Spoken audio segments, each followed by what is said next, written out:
Police officer mistakenly arrests his new boss. The cuffs snapped shut with the cold finality of a judge's gavel. Sergeant Daniel Harper stared at the man on the rain-slick sidewalk, wrists locked in steel, and felt the first prickle of doubt crawl up his spine like a spider. The man's tailored coat was soaked through, his silk tie askew, but his eyes, gray, steady, amused, held no fear. "Officer," he said, voice low and calm, "you might want to check the badge in my pocket before you read me my rights."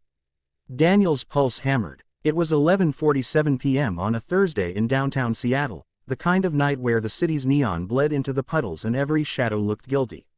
He had been chasing a suspect in a string of high-end burglaries: black ski mask, black hoodie, black gloves. The description matched half the population after dark. But this man had bolted when Daniel's flashlight swept over him. In Daniel's world, running meant something. So he'd tackled him, slammed him against a brick wall, and now here they were. One cop, one cuffed stranger, and a growing crowd of umbrellas and camera phones. "Badge," Daniel repeated, hearing the word like it was in another language. The man tilted his head toward his breast pocket. Daniel hesitated, then reached in. His fingers closed around leather. He flipped it open. Seattle Police Department. Commissioner Marcus E. Langford. Appointed.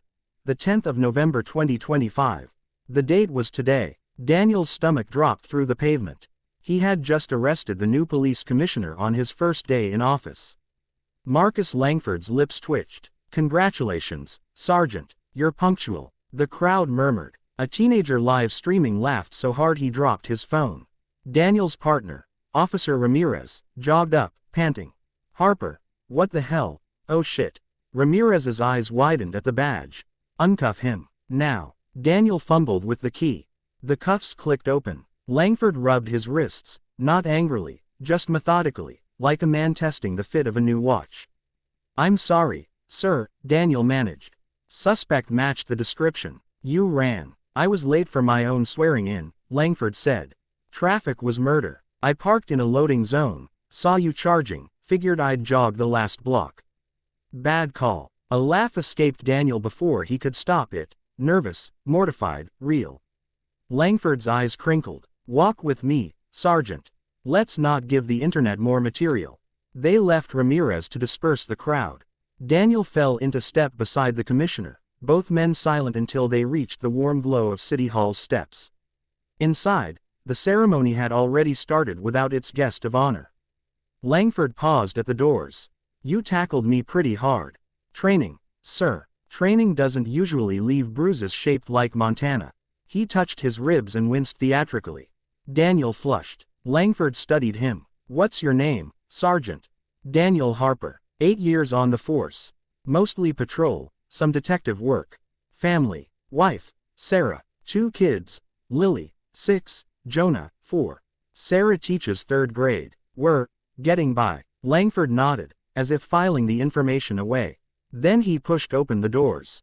The room hushed. Flashbulbs popped. The mayor looked relieved. Langford strode to the podium, accepted the oath, and turned to the room. "Ladies and gentlemen," he said, "I'd like to introduce the officer who ensured I arrived on time, albeit horizontally. Sergeant Daniel Harper." Laughter rippled. Daniel, standing awkwardly at the back, felt every eye in the room. Langford beckoned. Daniel walked the gauntlet of uniforms and suits, cheeks burning. When he reached the podium, Langford clapped him on the shoulder, hard enough to rattle teeth. "Sergeant Harper teaches us a valuable lesson," Langford said. "Even the boss can look suspicious at midnight in the rain. Let's remember that before we judge the next kid in a hoodie."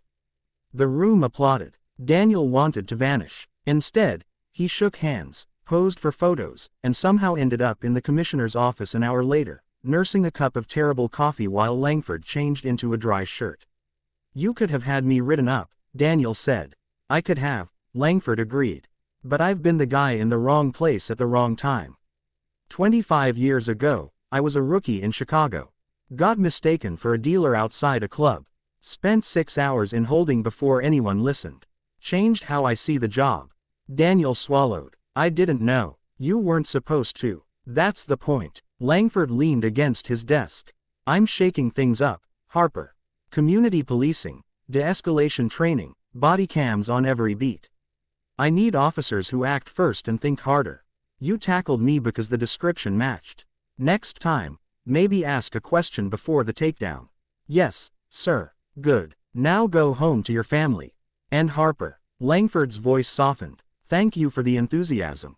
Misplaced, but enthusiastic. Daniel left City Hall floating and sinking at once. The story hit the morning news.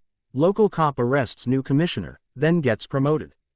The promotion part was speculation, but the viral clip of Langford's speech racked up millions of views. Daniel's phone buzzed non-stop. Sarah sent a selfie of the kids wearing paper police hats, captioned, "Daddy famous."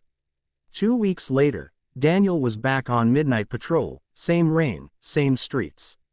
He responded to a domestic call in a rundown apartment block.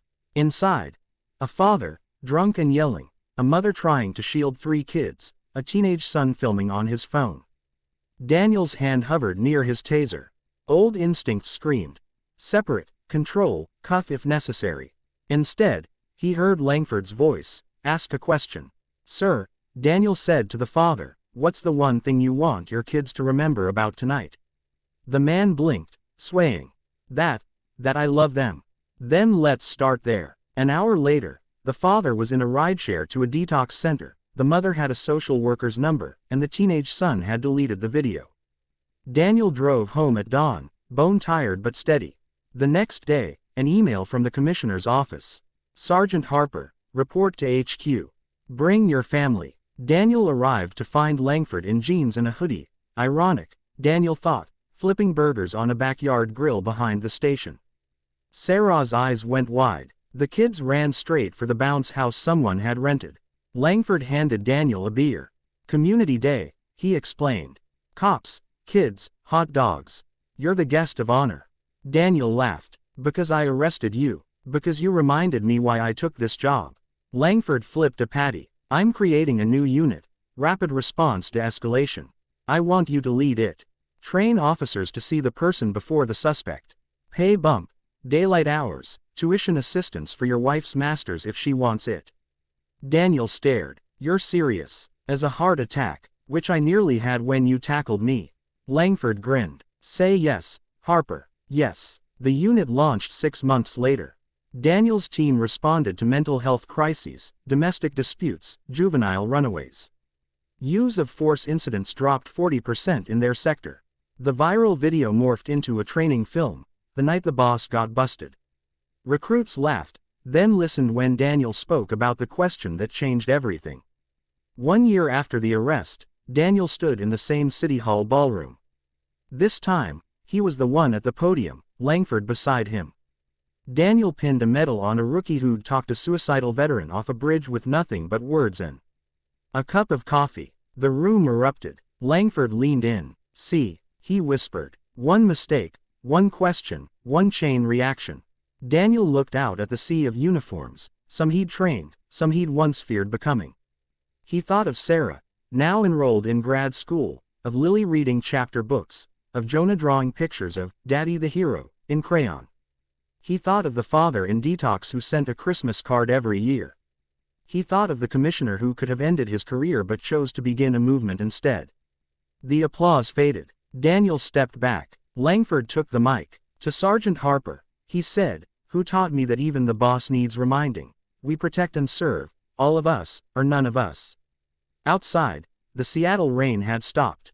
For once, the city smelled like possibility.